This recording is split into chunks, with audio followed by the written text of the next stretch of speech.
축복의 날을 저희들에게 주셔서 감사합니다. 이 시간 주님의 십자가에서 흘리신 보혈을 의지하여 주님 앞에 담대함으로 나왔습니다. 저희를 깨끗게 해주시고 의롭다 해주셔서 감사합니다. 예수님의 공로로 저희들에게 보내주신 성령 하나님을 인하여 감사를 드립니다. 이 시간 풍성히 저에게 임하시고 주님이 주시는 말씀을 통하여 다시 한번 저희의 영을 새롭게 하시고 하나님의 생명으로 저희를 충만케 하여 주시옵소서. 우리에게 오신 성령님이 이끌려서 하나님의 뜻을 쫓아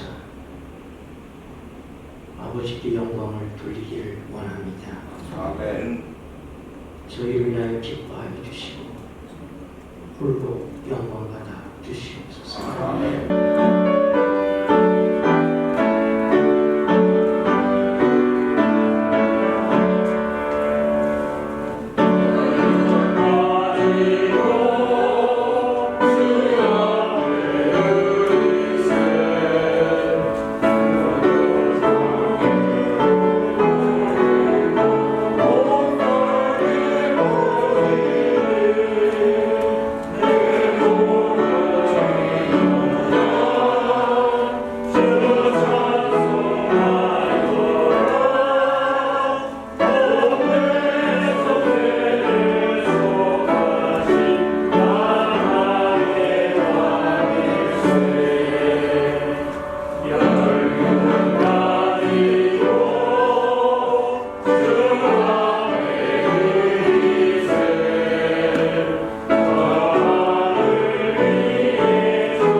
우리 하나님이여, 이제 우리가 주께 감사하오며 주의 영화로운 이름을 찬양하나이다.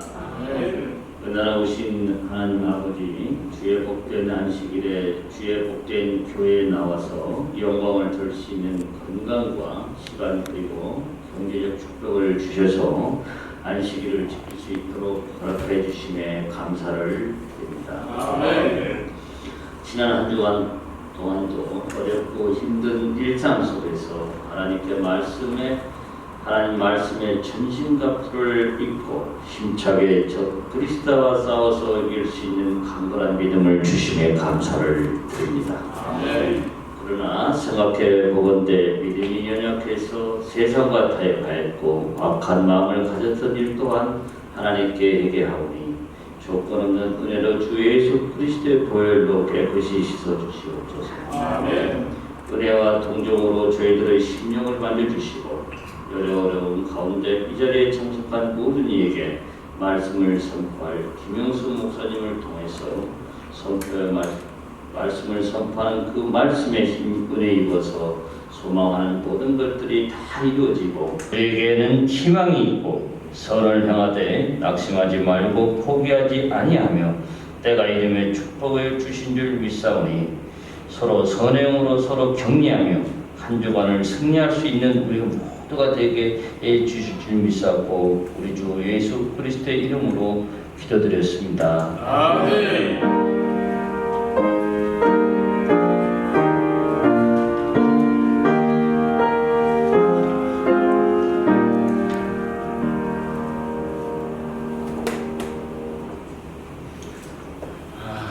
앉아주십시오. 다음은 헌금 시간입니다. 준비하신 예물을 하나님께 기쁘게 드리는 시간이 되겠습니다. 이 예물이 주의 사업에 온전히 바쳐질 수 있도록 도와주시고 또한 이 예물을 바친 손길 위에 주님 그 가정을 보호하여 주시옵소서. 또한 오늘 모든 순서 위에 주님 함께하여 주시옵기를 우리 주 예수님의 이름으로 간절히 기도하옵나이다. 아멘.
수고하신 우리 정한섭 장로님 가족들에게 너무 감사를 드립니다.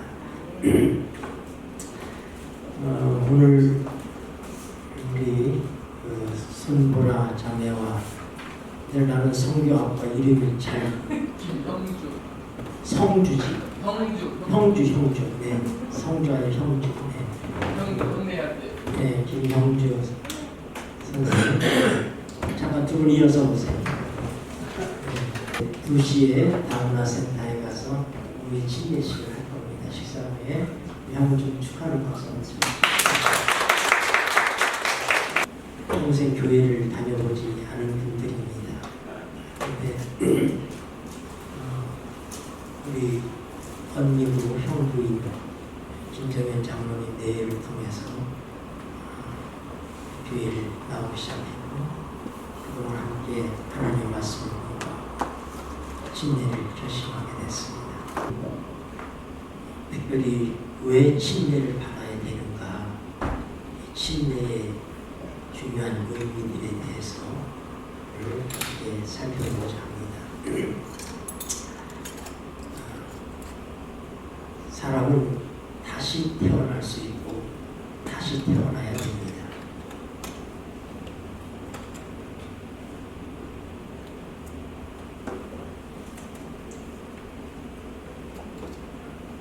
요한복음 1장 12절 13절 영접하는 자 같이 읽겠습니다. 시작.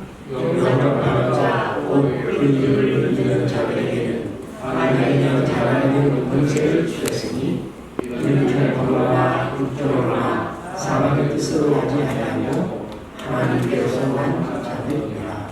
아멘. 여기 보면 자녀라고 하는 것은 그분으로부터 태어나는 것이죠. 그렇죠? 그분으로부터 태어나는 것인데 어떻게 태어나느냐? 여기 얘기하기를 영접하는 것이라고 얘기했어요. 영접하는 자, 곧 그 이름을 믿는 자들에게는. 그러니까 하나님을 영접한다, 예수님을 영접한다는 말과 예수님을 믿는다는 말이 같은 말이구나 하는 것을 우리는 이 말씀 속에서 이해할 수 있는 것입니다. 영접하는 자, 곧 그 이름을 믿는 자들이 곧 뭐가 된다? 하나님의 자녀가 되는 권리를 준다, 권세를 준다, 그렇게 말씀하셨어요. 근데 그것은 인간의 방법과 다르다. 부모를 통해서 자녀들이 태어나는 방법과는 다르다. 그럼 어떻게 되느냐? 그것은 사람의 힘으로 되는 것이 아니라 하나님의 뜻으로 된다. 그렇게 말씀하셨습니다. 그리고 그런 자들을 뭐라고요? 하나님께로서 난 자다. 그렇게 표현하고 있는 겁니다. 네. 우리가 어떤 존재로 먼저 태어났는지를 알아야지 되겠어요. 성경은 우리가 죄악 중에 태어났다 그렇게 얘기합니다. 내가 죄악 중에 출생하였으며 모친이 죄 중에 나를 잉태하였나이다. 예수님은 심지어 뭐라고 하냐면 너희는 너희 아비 마귀에게서 났다 그렇게 얘기했습니다. 인간이 범죄한 다음에 우리는 하나님으로부터 분리된 상태에서 사단에게 속해 있는 그런 존재로서 우리가 태어나게 되는 것을 설명하고 있는 것입니다. 근데 예수님은 어떻게 태어나셨어요? 네, 성령으로 태어나셨어요. 사람은 어떻게 태어나고? 죄 가운데서 태어났어요. 그래서 우리가 죄인인 것입니다. 죄를 지었기 때문에 죄인이 아니라 죄인이기 때문에 우리가 죄를 짓는 것입니다. 그래서 예수님과 우리의 출생이 다릅니다.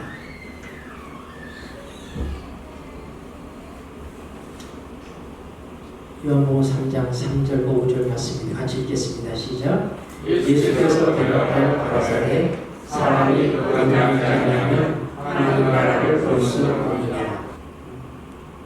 사람은 아무도 하나님을 모르고 태어납니다. 그리고 하나님의 생명으로부터 끊어져서 태어나요. 그럼 우리가 이 세상에서 거듭나지 않는다면 아무리 도덕적으로 살고 선하게 살아도 하나님의 생명과는 관계가 없는 것입니다. 하나님의 생명에 연결되지 아니하면 우리는 영생이라는 것 자체, 생명이라는 것 자체가 우리에게 없는 것입니다. 그래서 인간의 상태를 우리가 살펴보겠습니다. 하나님이 가라사대 우리의 형상을 따라 우리의 모양대로 우리가 사람을 만들고 그런 바다의 고기와 공중의 새와 육축과 온 땅과 땅에 기는 모든 것을 다스리게 하자 하시고 하나님이 하나님의 형상대로 사람을 창조하셨습니다. 하나님이 우리에게 주셨던 에덴 동산에는 두 나무가 있다고 그랬어요. 그렇죠? 무슨 나무가 있었어요? 생명나무와 선악을 알게 하는 나무가 있었습니다. 하나님께서 생명과 각종 과실을 먹어도 좋지만은 뭘 먹으면 안 된다? 선악을 알게 하는 나무의 실과는 먹지 말라. 그렇게 말씀하셨어요. 먹는 날에는 내가 정녕 뭐한다? 죽는다 그랬습니다. 자, 영생의 조건.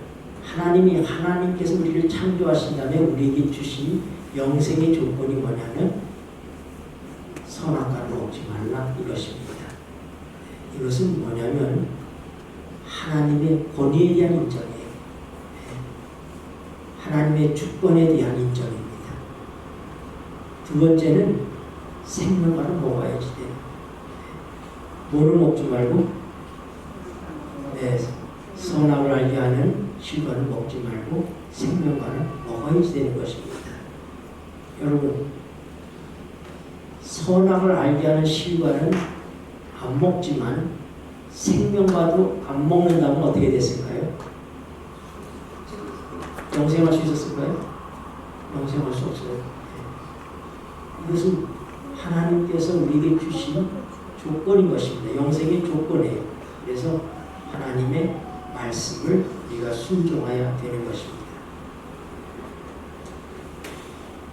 그런데 인간이 범죄함으로 어떻게 되었어요? 하나님께서 뭐라고 말씀하셔요? 저희가 불의의 사람이 선악을 아는 일에 우리 중 하나같이 되었으니 그가 그 손을 들어 생명나무 실과를 따먹고 영생할까 하노라 그랬어요.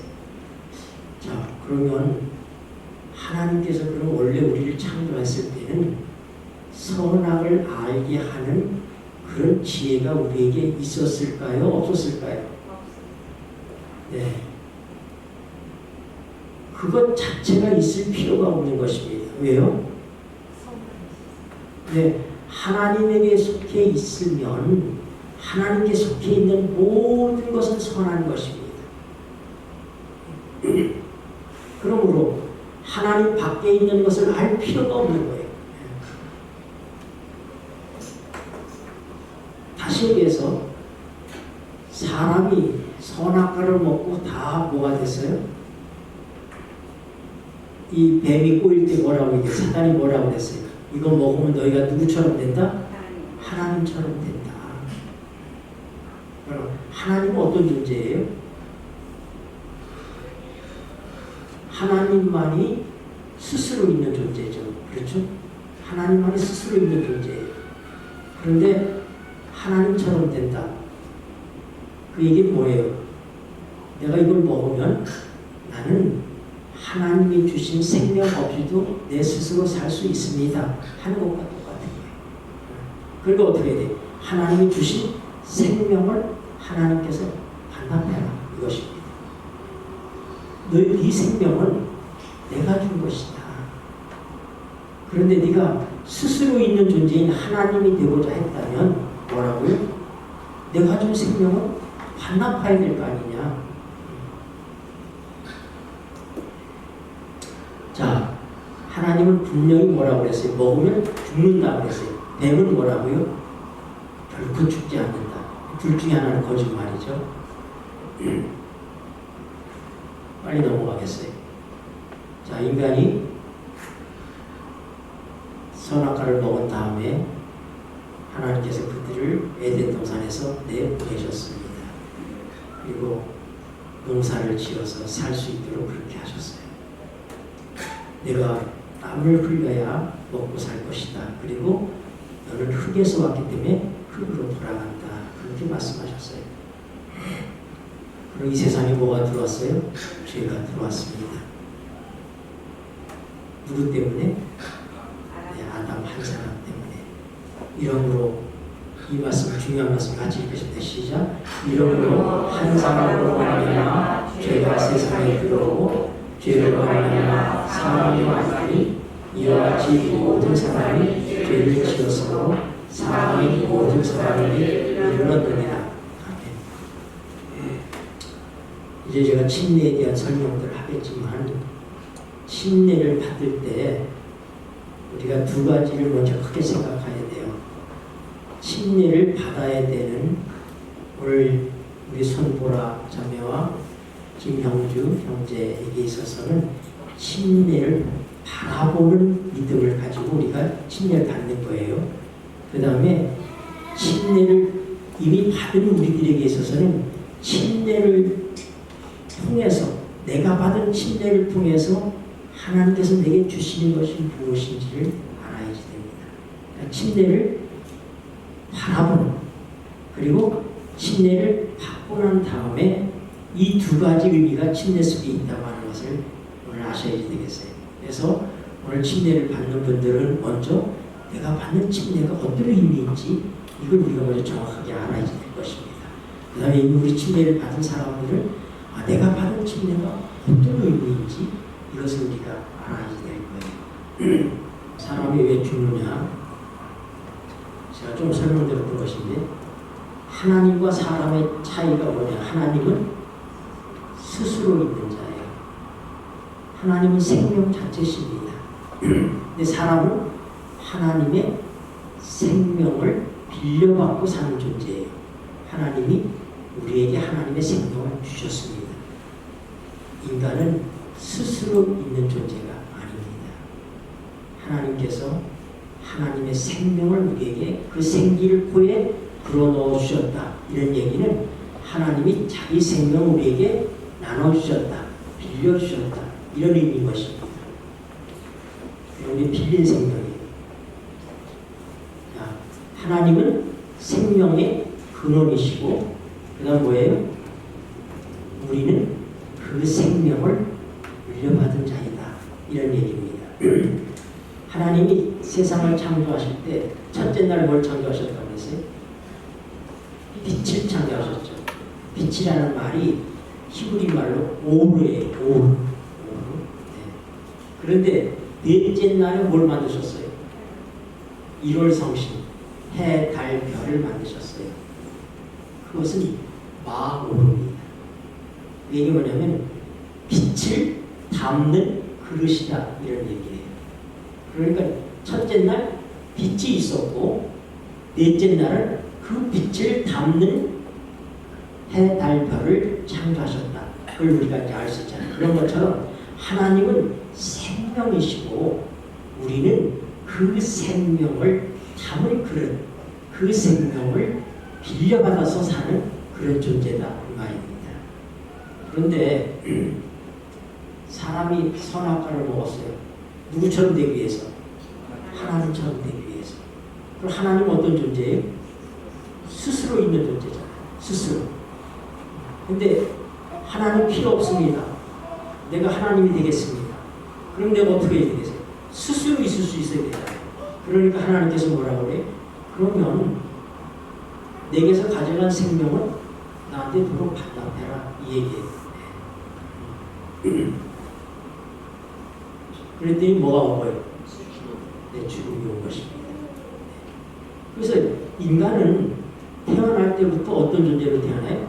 죽어있는 존재로 태어나요. 하나님과 관계 속에서 볼 때, 생명이신 하나님의 입장에서 볼 때 인간은 뭐예요? 생명 없는 존재로 태어나는 거예요. 인간은 죽은 존재로 태어난다 이 말입니다. 하나님의 생명은 끊어진 존재예요. 그것은 마치 선풍기가 전기에 연결되어 있으면 막 돌잖아요. 이렇게 돌죠. 그렇죠? 전기 돌지만 전원을 빼면 금방 꺼져요? 돌다가 꺼져요?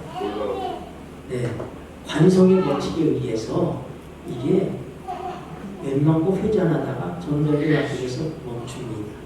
하나님이 우리에게 생명을 한 번 불어넣어 주셨기 때문에 하나님의 생명이 끊어졌어요. 코드가 빠졌어도 선풍기가 돌다 멈추는 것처럼 인간이 사는 120년의 수명, 창세기에 보면은 하나님께서 우리의 수를 120년이라고 얘기하셨어요. 이 하나님의 생명 코드에서 빠진 인간이 살 수 있는 그 나이가 어느 정도냐? 약 120살이다 이 말입니다. 그것은 생명을 갖고 사는 게 아니라 생명의 바람을 가지고 생명의 기운을 가지고 그저 코드 빠진 선풍기가 돌다가 멈추는 것처럼 그렇게 멈추는 세월을 갖고 사는 것이 인간의 모습이다 이 말입니다. 그러므로 오늘 거듭나야 되겠다 하는 얘기는 뭐냐면은 코드 빠진 전원이 빠져있는 선풍기가 다시 코드에 연결되듯 하나님의 생명에 연결되어야 됐다 이 얘기예요. 사실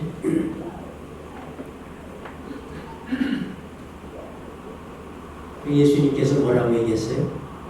제자 중에 하나가 저희 아버님이 돌아가셨는데 장사를 치고 주님을 따르겠습니다. 그랬더니 뭐라고 하셨어요? 죽은 자들로 죽은 자를 장사하게 하라. 그때 처음 나오는 죽은 자라고 하는 것은 살아있는 존재예요. 우리로 볼 때는. 하나님이 보실 때는 그게 죽은 자예요. 살아있는 존재로 숨 끊어진 너희 아버지 죽은 자를 장사 지내게 하고 너는 나를 따르라. 그렇게 말씀하신 거예요. 그러니까 예수님께서 뭐라고요? 아직 숨을 쉬고 있는 우리 인간을 예수님 뭐라고요? 죽은 자다. 그렇게 표현하는 거예요. 그러니까 하나님의 생명으로부터 끊어진 존재는 하나님께서 보실 때 그는 뭐라고요? 무슨 존재다? 죽은 자다 이 말입니다. 여러분 하루가 몇 시간이에요? 24시간. 그럼 1분이 몇 초예요? 60초. 그러면 1시간이면 3600초. 그렇죠? 그러면 하루면 몇 초야? 난 계산이 얼마 안 돼. 그러면 얼른 우리가 생각할 때 하루라고 하는 시간 속에서 1초라고 하는 것이 그다지 시간적인 개념의 시간적인 어떤 그런 시간으로서의 가치가 있어요 없어요? 똑딱 이미 지나버렸잖아요. 똑딱 아무것도 아니잖아요. 그렇죠? 그럼 영원이라는 시간 속에서 100년이라고 하는 것은 이것과도 비교할 수가 없어요. 그럼 여러분 똑딱하는 그 시간을 위해서 목숨을 걸 만한 가치가 있는가 우리가. 많은 사람들이 영원이라는 세월에 비해서 똑딱하는 것만도 못한 이것이 우리의 삶의 전부인 것처럼 생각하고 거기에 우리의 인생을 다 걸고 그렇게 살려고 생각한다 이거예요. 우리가 이 땅을 살면서 건강한 사람도 있고 건강하지 못한 사람도 있고 좀 부자로 사는 사람도 있고 편안하게 사는 사람도 있어요. 천차만별의 사람들이 사는 거예요. 그런데 우리가 이 땅에서 금수저로 태어나지 못한다고 해도 억울할 거 하나도 없고요. 우리가 이 땅에서 좀 건강하지 못했다 해도 억울하지 않고 장수하지 못했다고 해도 억울할 거 없습니다. 왜냐하면 그것은 인간의 백세라고 하는 그 시간은 하나님의 생명에 비해서 하나님의 영원하신 생명에 비해서 의미가 없는 시간이기 때문에 이걸 우리가 알아야지 돼요. 그래서 이 짧은 세월 사는 우리들이 하나님의 생명에 연결되느냐 하는 것이 중요한 것이지 내가 그 세월 동안에 내가 얼마나 잘 살 것인가 얼마나 내가 부자로 살 것인가 이거 정말 가치가 없다는 것을 깨닫는 것이 그것을 깨달은 사람이 침례를 받는 것입니다. 이 세상을 버리는 것, 침례라고 하는 것은 버리는 것입니다. 죄가 뭐냐? 결국 보니까 죄의 삭은 뭐라고 했어요? 사망인데 그러면 죄는 뭐냐? 자존심이 죄다. 자, 따라해보세요. 자존심. 네, 자존심이 죄이다. 여러분 하나님만 자존하는 존재십니다. 그러므로 자존심이 죄다 하는 것을 우리가 알아야 됩니다. 그러면 그 자존심을 다른 말로 표현했을 때 뭐예요? 교만이라고 하는 교만은 뭐예요? 쉬운 말로 얘기하면 교만은 뭐예요? 주제 파악을 못하는 자기 주제 파악을 못하는 사단이 자기 주제 파악을 못해서 천사였는데 천사 중에 우두머리였는데 자기가 예수님처럼 되려고 그랬잖아요. 하나님처럼 되려고 그랬잖아요. 그게 교만이에요. 그러니까 죄가 뭐다? 제 자리를 떠난 것 그것이 죄예요. 사단이 자기 자리를 떠난 거라고 이렇게 표현했어요. 그래서 하나님께서 이 교만을 죄의 시작으로 보시는 것입니다. 교만은 용서받을 수가 없어요. 교만하면 절대로 어떻게 해요? 그 마음에 하나님을 둘 수가 없습니다. 왜요? 하나님을 두지 않는 마음이 교만이니까. 하나님 대신에 자기가 하나님 되고자 하는 게 교만이니까. 잠언 16장 5절에 교만한 자를 여호와께서 미워하시나니 그랬어요. 교만은 패망의 선봉이요 거만한 마음은 넘어짐의 앞장이니라. 말라기 4장 1절 같이 읽어 시작. 만군의 여호와가 이르노라 보라 긍휼한 풀무불 같은 아이 이르리니 교만한 자와 나를 향하는 자는 다 쫓겨날 것이라.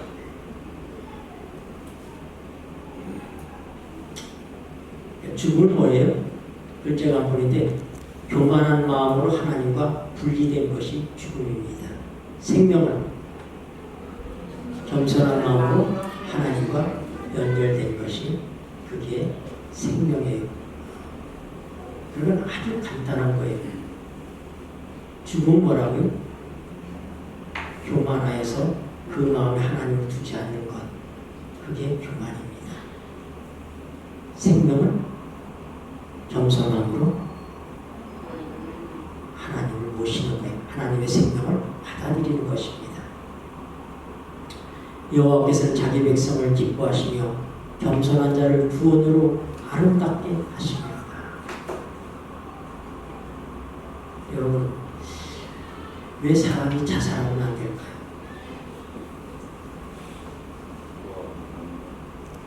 가려다가 왜 자살했어요?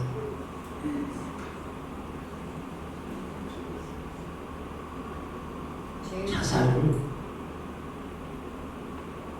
마지막 인간의 자기 자존심의 표현입니다. 많은 사람들이 자살한 이유가 뭐예요? 그걸 통해서 자기 자존심을 지키는 것입니다. 그랬더니 죄예요. 우리는 우리의 생명을 내가 취할 수 있는 자격이 없습니다. 우리는 하나님이 주신 생명을 가지고 있는 존재들이기 때문에 내가 내 생명을 다스릴 수 없어요. 내가 내 생명을 거둘 수 없습니다. 그게 교만이에요. 자, 우리 안에 예수님 마음을 부으라고 했어요. 우리 같이 읽읍시다. 시작.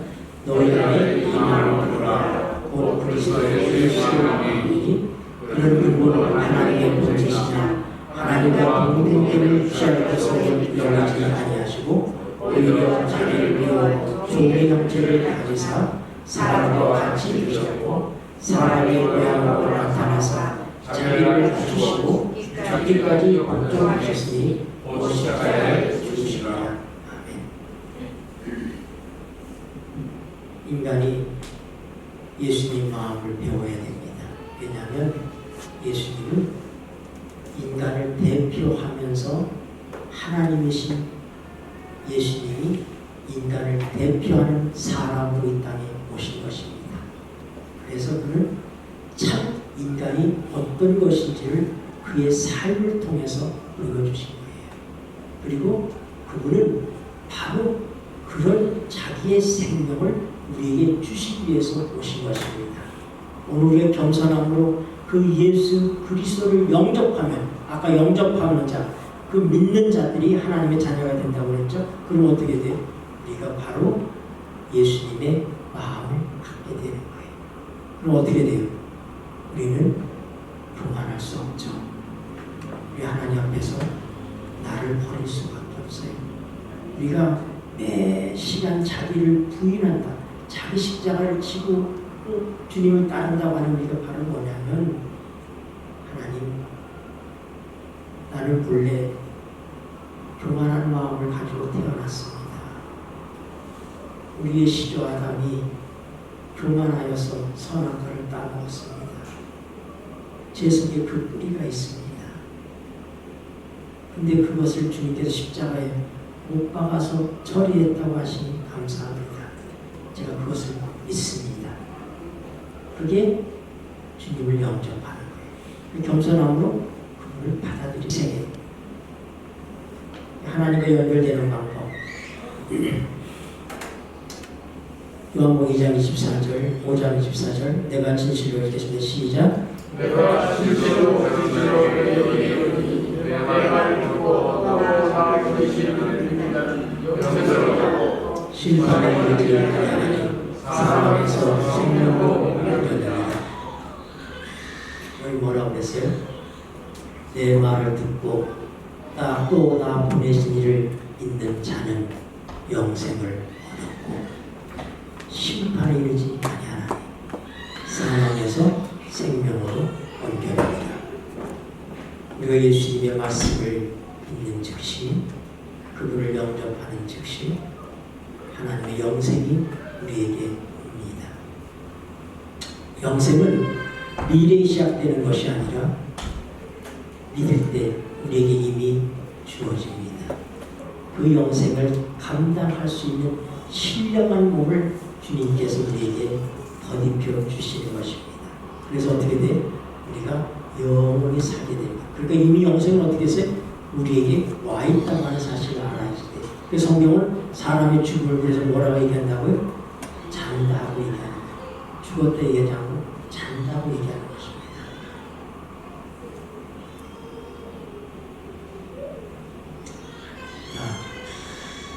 우리가 어떻게 다시 태어나는가? 하나님의 부르심을 통해서 태어납니다. 하나님이 세상을 이처럼 사랑하사 독생자를 주셨으니 이는 저를 믿는 자마다 멸망치 않고 영생을 얻게 하려 하십니다.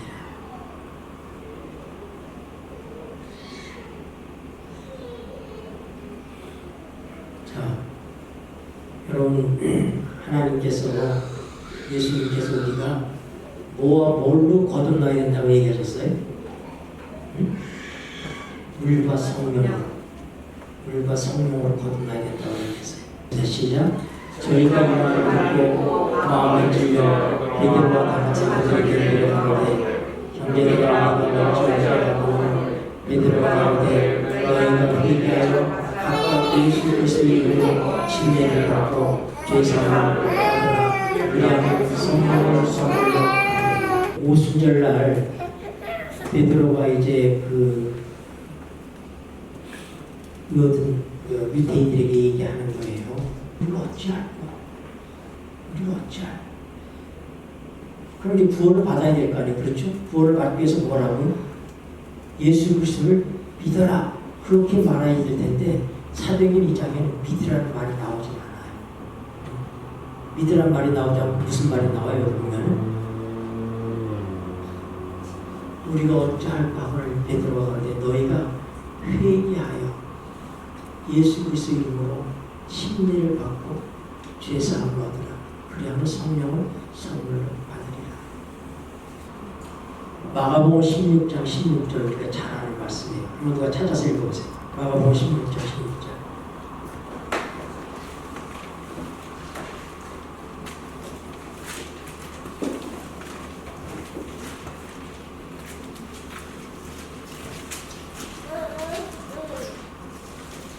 믿고 침례를 받는 사람은 구원을 얻을 것이요 믿지 않는 사람은 정죄를 받으리라. 네. 자, 같이 다시 읽으세요. 시작. 믿고 침례를 받는 사람은 구원을 얻을 것이요. 네, 됐어요. 자, 여러분, 이거 누가 하신 말씀이에요? 예수님이 하신 말씀이에요. 예수님이 하신 말씀이에요. 근데 예수님이 뭐라고 하냐면 구원의 조건이 믿고 침례를 받으면. 많은 분들이 생각할 때 어떻게 생각하냐면 믿고 구원을 받았으면 침례를 받아야지 된다. 이게 그렇게 배웁니다. 그래서 성경은 그렇게 말하고 있지 않아요. 뭐라고요? 믿고 침례를 받으면 구원을 얻는다. 그러니까 믿고 침례를 받을 때 구원이 있다 하고 얘기하는 거예요. 여기 얘기하고 있는 이 구원이 뭘까? 많은 사람들이 생각할 때 침례가 왜 구원이 조건이 되는지에 대해서 잘못 이해하고 있어요.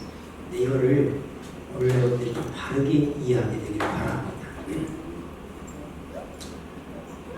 베드로전서 3장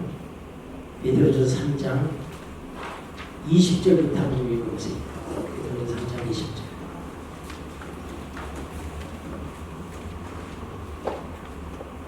그들은 전에 노아의 날 강류 에리야 동안에 하나님의 오래 참고 기다리실 때 순종치 아니하던 자들이라 강주에서 물로 말미암아 구원을 얻은 자가 몇 명 되리니 겨우 8명이라. 계속 읽으세요. 오른 예수 그리스도의 부활하심으로 말미암아 이제 너희를 구원하는 편이 곧 침례라. 네. 자, 여기 보니까 노아 홍수 때 다 세상이 어떻게 됐어요? 다 물로 멸망을 받았어요. 그런데 그 물에서부터 구원받은 사람이 몇 명이다? 8명이다. 여러분, 우리가 어디서부터 구원을 받아야지 되느냐면 세상이 다 물로 잠기는 거죠. 물로 잠겨요. 물로 잠기는데 그런 그 물에 잠기는 사람들이 도덕적인 사람, 비도덕적인 사람, 이 모든 사람들이 당속에 숨숨 있을 거예요. 그렇죠? 그러니까 구원이라고 하는 것은 물에서부터 온 세상을 그냥 놔두면 다 노아홍수 때 물에 잠기는 것처럼 다 잠기는 거예요. 잠기는데 하나님께서 특별히 그들 가운데서 노아의 8식구를 방주로 말미암아 구원하는 것처럼 하나님께서 그 물에서부터 건져내는 존재들, 구원하는 존재들이 있는 것입니다. 네. 그게 바로 몇 명이었다고요? 8명이었다 이런 얘기예요. 근데 그게 곧 오늘날로 지금 뭐가 같다? 침례다 이런 얘기예요. 그러니까 오늘 침례가 갖고 있는 의미가 바로 뭐냐면 침례는 우리가 이 세상에 다 있으면 이 세상에 있는 사람은 다 죄인으로 태어났잖아요. 그러니까 이 세상에서 어떻게 살든지 이 세상에 그대로 있으면 노아홍수 때 세상에 다 물에 멸망하는 것처럼 다 죽는 거예요. 다 죽는 거예요. 그러니까 어떻게 돼? 이 세상으로부터 우리가 뭘 받아야 돼? 구원을 받는 것. 이 세상으로부터 구원을 받는 것. 그게 침례란 말이에요. 물 가운데 내가 그대로 두고 있는 것이 아니라 하나님이 마련하신 구원의 방주 안으로 하나님께 나를 구원해 주신 것. 이 특별한 축복 속에 내가 거하는 것, 그게 침례다 이 말입니다. 그러니까 선택의 여지가 없는 거예요. 내가 이 세상에 있는 한은 희망이 있다 없다? 희망이 없어. 왜요? 이 세상은 사망이잖아요. 이 세상에서 어떻게 살든지 간에 이 세상에 속해 있으면 죽는 거예요. 노아홍수 때 방주 안에 있는 사람들 외에는 아무에도 삶의 희망이 없어요. 다 죽는 거예요. 다 죽는 거예요. 그런데 바로 그 물로부터 방주를 통하여 구원받는 것과 똑같은 것이 바로 뭐냐면 이 세상으로부터 우리를 어떻게 했어요? 어떻게 해요? 구원의 방주 안으로 들어가게 하는 게 그게 바로 뭐다? 그게 침례다 이 얘기예요. 중요해요? 그러니까? 아유, 뭐 믿기만 하면 됐지 뭐 굳이 그럴 필요까지 뭐가 있느냐고. 그게 곧 뭘까요? 그게 교만인가요? 하나님께서 노아의 8식구를 살리기 위해서 120년 동안 방주를 지으셨어요. 그리고 모든 짐승들, 모든 이것들을 다 한 쌍씩 하고 방주 안으로 들었어요. 그 방주에 두는 것들만 살았어요. 침례는 바로 그런 의미다 하는 것입니다. 침례는 뭐다? 세상으로부터 뭐 하는 것이다? 구원받는 것이다. 그러니까 내가 지금 현재 있는 이 사망의 세력에서부터 하나님의 자리로, 골로새서 1장 12절 13절 한번 읽어보세요. 골로새서 1장 12절 13절.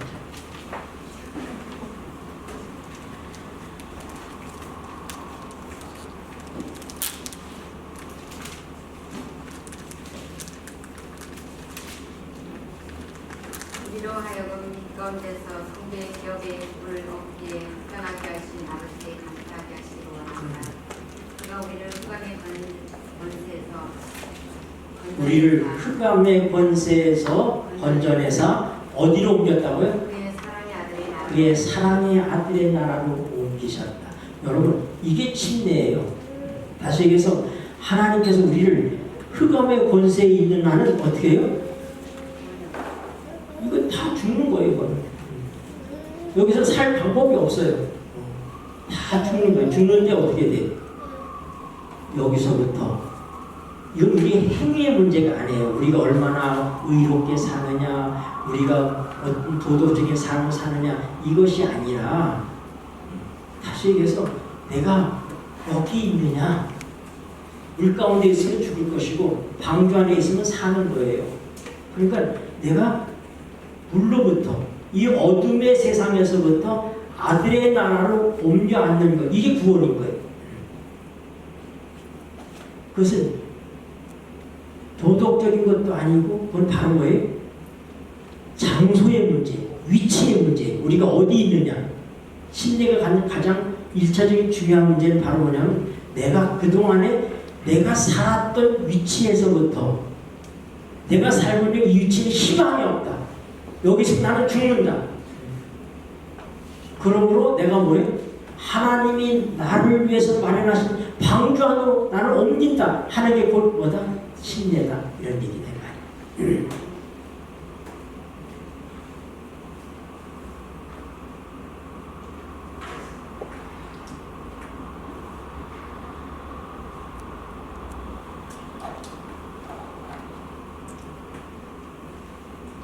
회개하고 침례를 받으라고 했어요. 회개가 뭔가?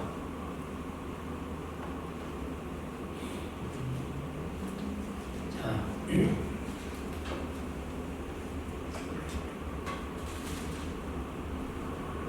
여기 좀 터닝 포인트라고 표현되어 있는데 여기 이게 침례라고 우리가 봐야 돼. 회개, 침례. 다시 얘기해서 하나님의 뜻에 반대되게 살았던 삶에서부터 하나님의 뜻으로 다시 돌이키는 것입니다.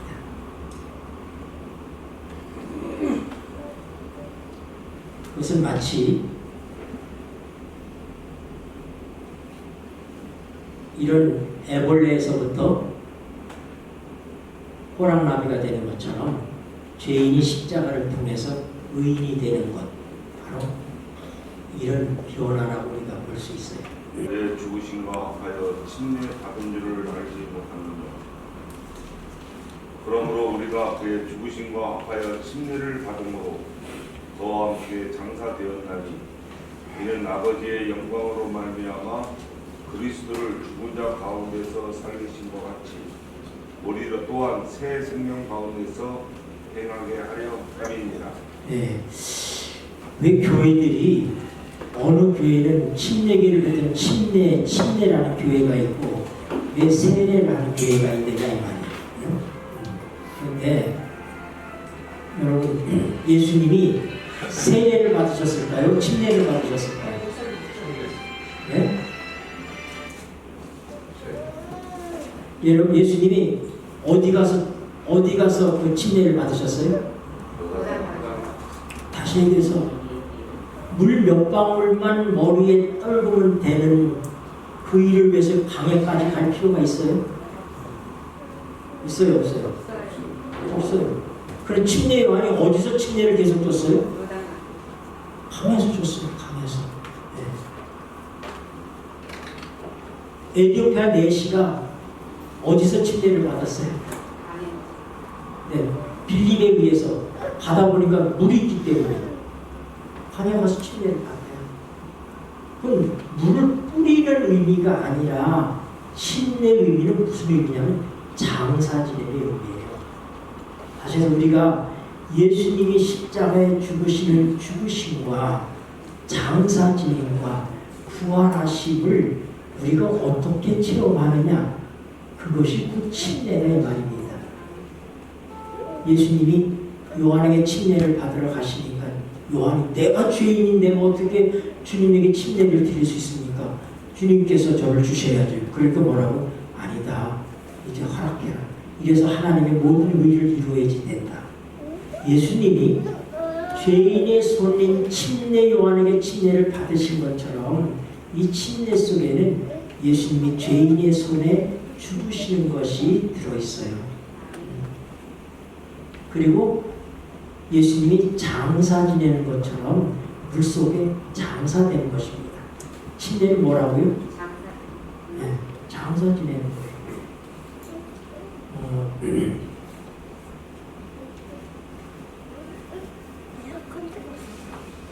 골로새서 1장 12절 말씀 한번 읽어보세요. 골로새서 1장 12절.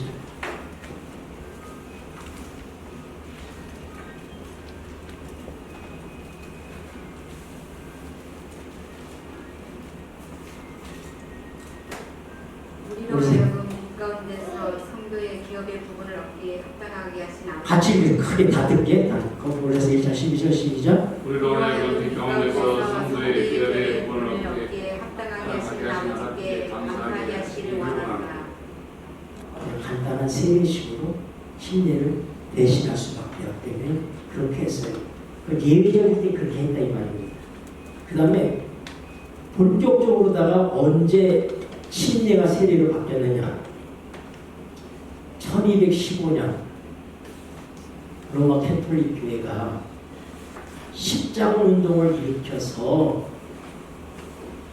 하나님의 성경 말씀대로 살고자 하는 와일덴스인들이나 이런 사람들을 토벌하러 이방 이교도 군인들을 모집을 했어요. 군인들을 모집해서 그들을 하나님을 위한 십자군으로서 내보내야지 되겠는데, 이게 이교도니까 뭘 줘야 돼? 침례를 줘야 되잖아. 근데 그 많은 이교도들을 침례를 줄 수가 없으니까 물을 넣고 뿌렸어요. 이게 세례의 시작입니다.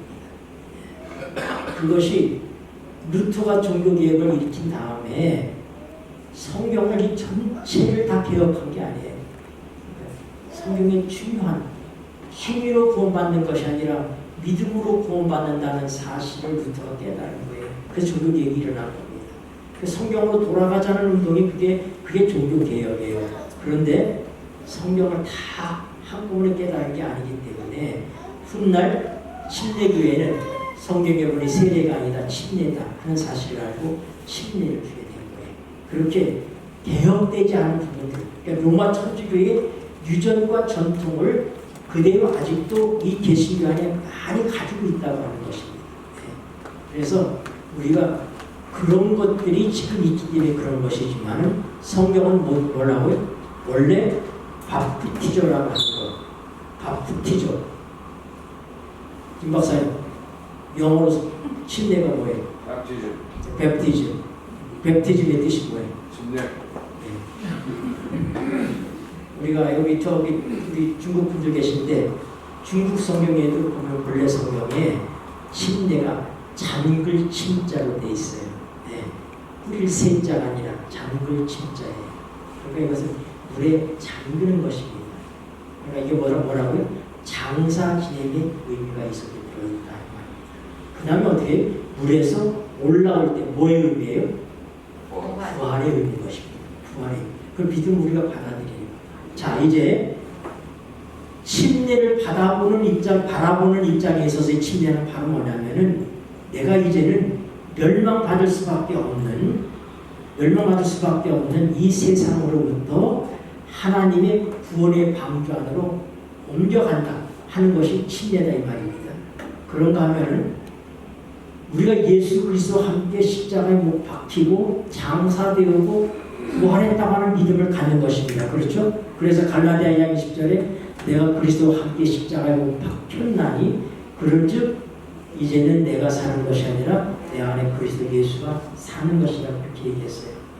로마서 6장 6절에는 우리가 알거니와 우리 옛사람이 예수와 함께 십자가에 못 박힌 것은 죄의 몸이 멸하여 다시는 죄에게 종노릇하지 아니하려 함이니 이는 죽은 자가 죄에서 벗어나 의롭다 하심을 얻었음이니라. 그렇게 말씀했단 말이에요. 그리고 로마서 6장 5절에 보면은 우리가 그의 죽으심을 본받아 연합한 자가 되었으면 그의 부활을 본받아 연합한 자가 되리라 그렇게 얘기했어요. 여기 연합했다 하는 말은 뭐냐면 영어로 보면 그래프티드입니다. 뜻이 뭐예요? 접붙이다 이런 뜻이에요. 접붙이다. 네. 여기 좀 많이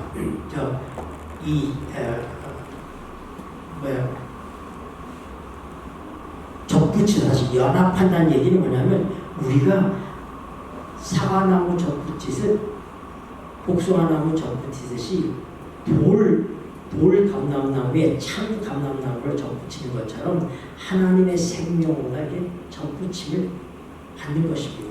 예수 그리스도의 생명이 우리에게 접붙인다 그런 얘기인데 그건 뭐냐면 내가 그리스도와 함께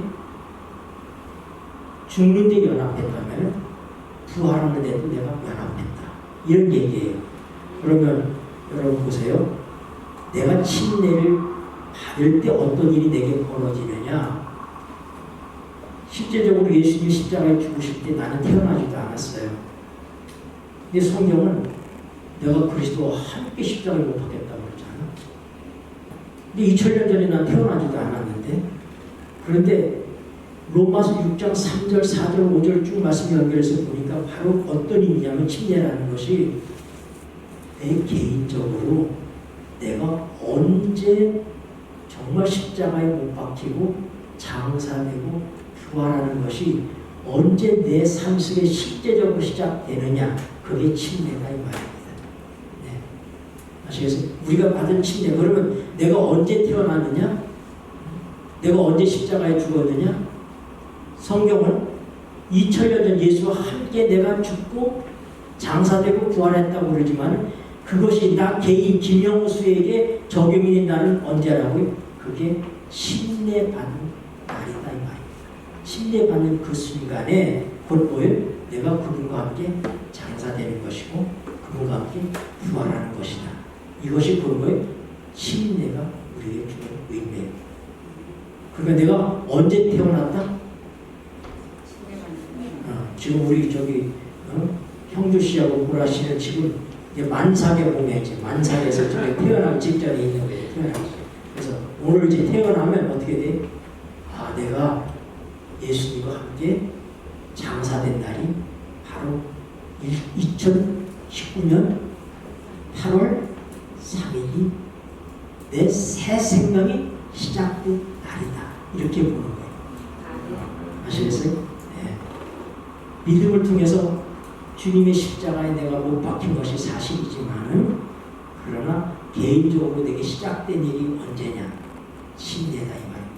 그렇기 때문에 침례는 우리가 생각하는 그보다 훨씬 더 깊고 중요한 의미가 담겨 있는 것입니다.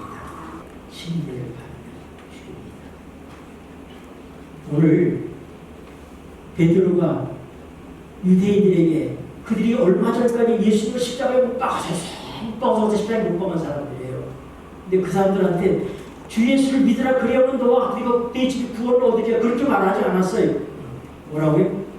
너희가 회개하고 침례를 받고 죄사함을 얻어라. 오늘 예수님을 십자가에 못 박으라고 하는 바로 그런 모든 유대인들, 예수님을 거절했던 그 유대인의 무리로부터 그들은 침례를 받음을 통하여 나는 이 무리에 속해 있지 않고 예수 믿는 사람들의 무리에 속한다 하는 표가 그래서 침례라고 하는 것은 믿는다고 하는 것보다도 훨씬 더 포괄적이고 중요한 의미가 들어있어요. 사실 믿음은 굳이 표명 안 해도 되는 것처럼 보일 수 있어요. 내가 속으로 믿고 속으로 이렇게 할 수 있어요. 그러나 신뢰는 나를 분명히 내가 속해 있던 이 세상에서 유태인들 가운데 예수를 십자가에 못 박은 유태인들로부터 나는 이제는 아니고 크리스천 속에 예수 믿는 사람 속에 나는 속해 있다 하는 결정적인 표가 그런 거다고 침례란 말이에요. 그래서 베드로가 너희가 회개하고 침례를 받고 죄사함을 하더라 그렇게 얘기하는 것입니다. 오늘 나는 이제 침례를 통하여 나는 내가 그동안 살았던 내 과거의 삶과의 절연을 얘기하는 것입니다. 내가 이제 살아왔던 방법, 내가 살아왔던 내 삶의 가치관, 내 인생의 목적, 이 모든 것들이 전혀 다른 것을 바뀌는 거예요. 이제는 하나님의 나라의 가치가 내게 최고의 가치고 하나님의 이름이 내 삶의 목표이고 하나님의 이름의 영광이 내 삶의 목표이고 이렇게 완전히 바뀌는 것을 위한 그 의미는 뭐예요? 침례를 받는 것입니다. 그리고 그렇기 때문에 옛날 내가 나 스스로 내가 나 자신을 위해서 살아왔던 하나님처럼 살아왔던 내 자신을 물속에 장사 지내 죽었다 이 말이에요. 물속에 장사 지내. 그래서 저는 권하는 것이 뭐냐면 여러분들이 많은 분들이 아마 세례를 받은 분들이 계실 거예요.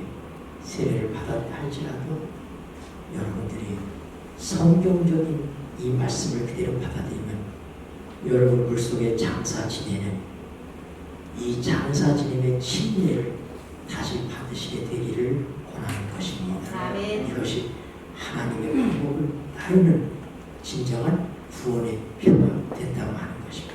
네. 기도하시겠습니다. 고마우신 하늘 아버지,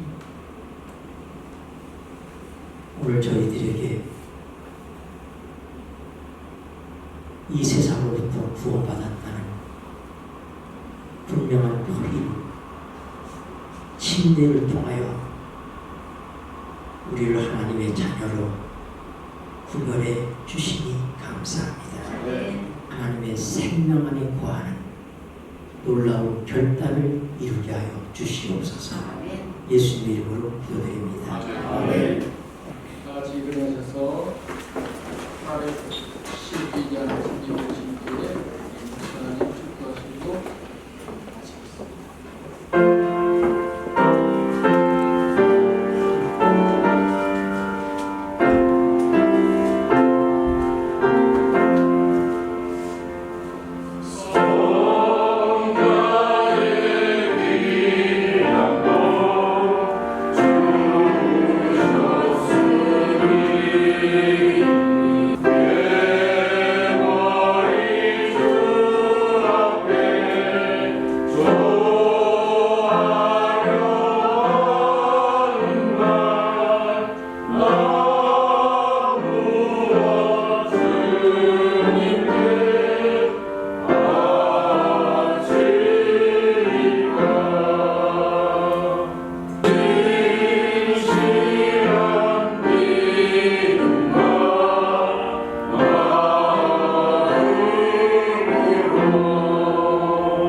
예수 그리스도의 은혜와 우리 아버지 하나님의 다음이 없는 사랑과 성령 하나님의 교통하심이 한 주일을 살아갈 주의 사랑하는 자녀들의 삶 속에 영원한 능력으로 함께할지어다. 아멘. 예수